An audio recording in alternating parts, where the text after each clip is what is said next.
How did the settlers of Easter Island move the legendary Moai statues? Their own legends claim they used magic, chanting to make the statues walk, which is low-key sounding like a better explanation than what modern science has. Overall, they made a total of 887 of these statues that surround the entire island, using compressed volcanic ash from the island's volcano Rano Raraku. Now, the big question is, how the flip did they move these things in place? Modern science claims methods used, such as walking, tying ropes to the statue's head and swinging it side to side, as well as rolling them on logs of wood, could have worked. And they do. We've proven them many times with experiments all around the world. Just one problem. The heaviest Moai statue we've been able to move in these experiments was 10 tons. But Rapa Nui, the original name given to Easter Island, has Moais that are up to 86 tons, almost 9 times what we've been able to replicate, as well as an unfinished one that was supposed to be around 270 tons. Not to mention, in 2012, an excavation project revealed that these statues have full-ass bodies underneath them, and only 3/8 of them are sticking above the ground. So how did they move them? Why did they bury them so deep?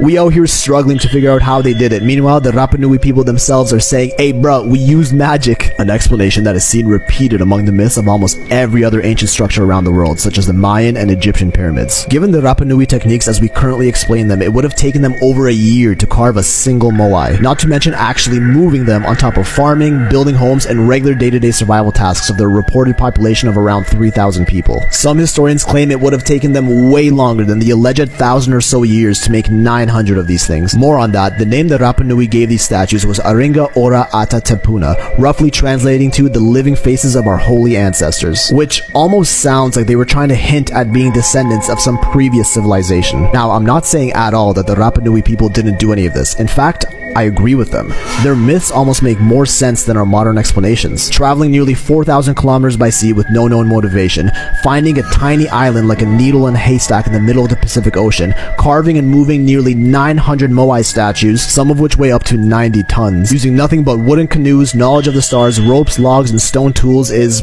questionable to say the least. Accepting our current explanations of ancient history as the end-all and be-all ultimate 100% truth of what actually happened, and if you question it you should be cancelled and exiled from society, is a very close-minded way of thinking. What I'm saying is, what if ancient Polynesians were even smarter than we thought, and had technology far more advanced than we could have ever imagined? And Easter Island, Hiva, and the surrounding Pacific Islands were once part of a greater civilization with these advanced technologies that allowed them to achieve these amazing feats, that maybe got washed away by some global cataclysm, leaving behind only tiny islands sprawled throughout the Pacific, which they continue to defiantly explore. I talk about this 8th lost continent of Mu that could explain this in a previous video that got a lot of people mad. And again, I'm not saying any of this is true, it's just a crackpot what if theory, so tear my ass up in the comments.